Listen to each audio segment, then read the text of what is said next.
Yeah.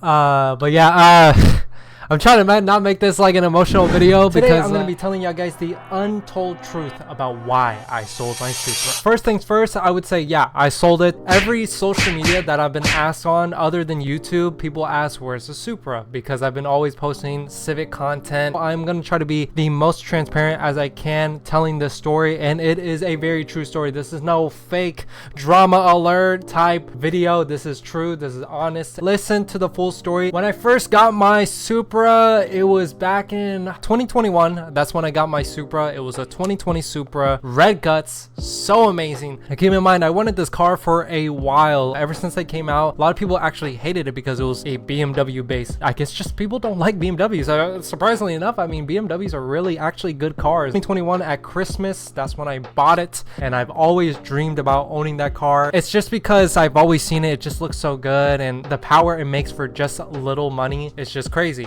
Literally downpipe and tune can make 500, which is kind of crazy, you know, during that time. I don't know if you guys know, if you guys seen the change of scenery during that content change. As you guys know, if you guys haven't known already, I live in Arkansas. I moved to Kansas City, which is up Arkansas, up north. I tried to change my life by getting a better job, which I did. Get a better job to afford the Supra, because that's just me being real, bruh. Because honestly, if I kept the job that I was back at home, and I just wouldn't be able to afford the car. Took that leap of faith. I moved to Kansas City because there was an opportunity there, because my sister was living there during that time. But then later on, it started biting me in the ass. I had a bad spending problem. I had an addiction of just buying car parts every week, on like going out to eat, going out to, you know, some of them Tinder dates, you know.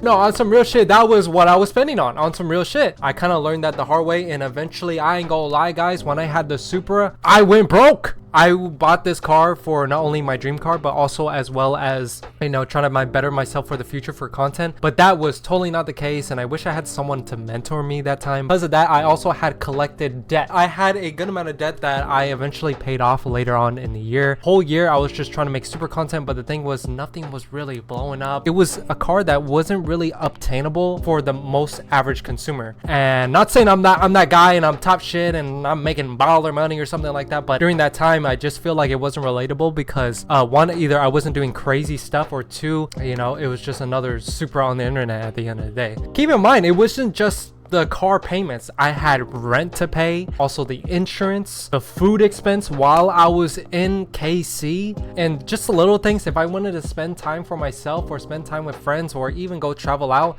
that would really hurt me, because I kid you not, at the end of the month, I would only have a few $100s to myself. For the longest time, I was so embarrassed to say like what I was doing or how much I was making. I was just embarrassed because, bro, I was broke.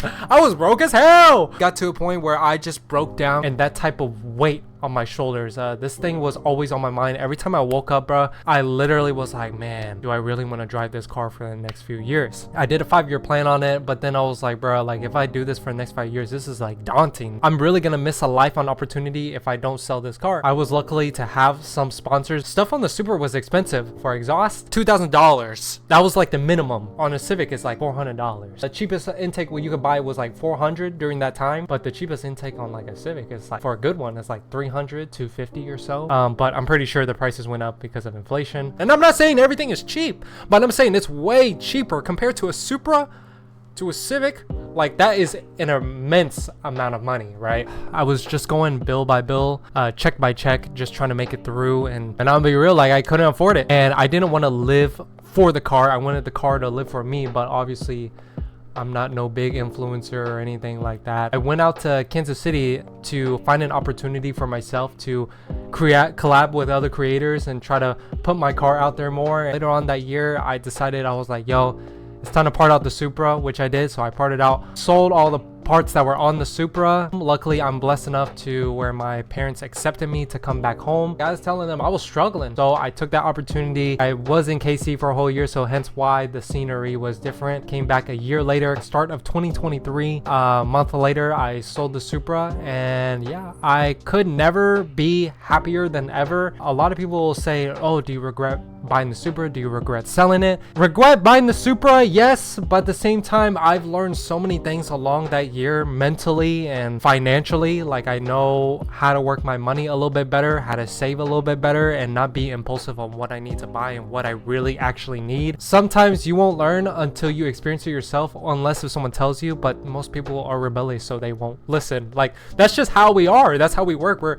most humans are stubborn, you know what I'm saying? Currently is 2023. In February, I finally sold the Supra. I went to a dealership just to sell it, just to quickly sell it off so that way I get some money back. And luckily, I was lucky enough where I wasn't upside down, no longer owed any money to a car loan anymore, which was super exciting. It was super relieving. And then I was like, you know what, I miss the Honda gang, because as you guys know, if you guys don't know already, I've grew up with Hondas. Slowly, some Hondas are overrated, some Hondas are underrated, but at the end of the day, I think Hondas are the best bang for your buck and for performance, and you just can't go wrong with Hondas. And there's just so many parts that are a lot more affordable to modify a Honda or Acura, same shit. And that's why I have my Honda Civic hatchback. As you guys know, as of right now, this is what I currently drive. Even though there's some things I regret, the thing that something that can't be taken away from you is basically what have you learned. And the stuff I've learned and I've retained, I would never change that for anything else. And yeah, of course, I fucking went doo-doo in the bank account and had lost the car of my dreams, but at the end of the day, it wasn't worth owning it. And that's just keeping it real. That's keeping it 100. To keep it real, I don't like to show like this fake lifestyle of, oh, I'm a YouTuber type shit, bust down rolly avalanche type shit. I hope y'all guys respect that, and I know there's gonna be even comments that are people are not gonna even watch probably this whole entire video, but if you are, you're a real G. I think I had no guidance, and I remember like looking at my bank account and I was like, yo, like this shit's like tough, and I wasn't smart with my money. I was young as hell, and yeah, yeah, it was tough. Like I go like, I ain't trying to fucking break down right now, but yeah, it was tough. Yeah.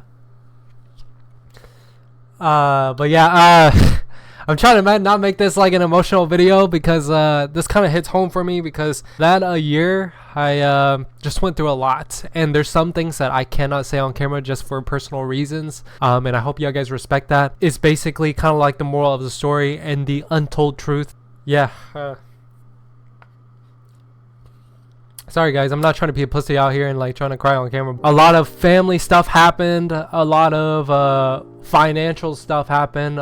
Whether it's looked like I was happy on camera, I was probably the most depressed in my life. Yeah, it was tough. I feel like a lot of people don't get that. A lot of people that watch me are very young. They kind of don't know the older mentality of you need to pay for food, rent, utilities, whatever happens in an emergency, take care of your girlfriend, your mom, your dad, whatever the case may be. I feel like a lot of people don't understand that. For me, like I'm human, guys. Like I still trying to learn on my way, and I really had no guidance. At the end of the day, it's a learning process, and it's what I had to go through, and everyone is gonna go through different battles and different things in life in order to make them better for themselves for the future. And I know this video was a little bit longer than usual, and it's a little bit more heart to heart, kind of more of a personal topic, but I feel like it's something that needed to be said, and we just go up from here. But yeah, hope you guys enjoyed this video. Make sure you give this video a thumbs up if you enjoyed, and I will see you guys next time in the next one.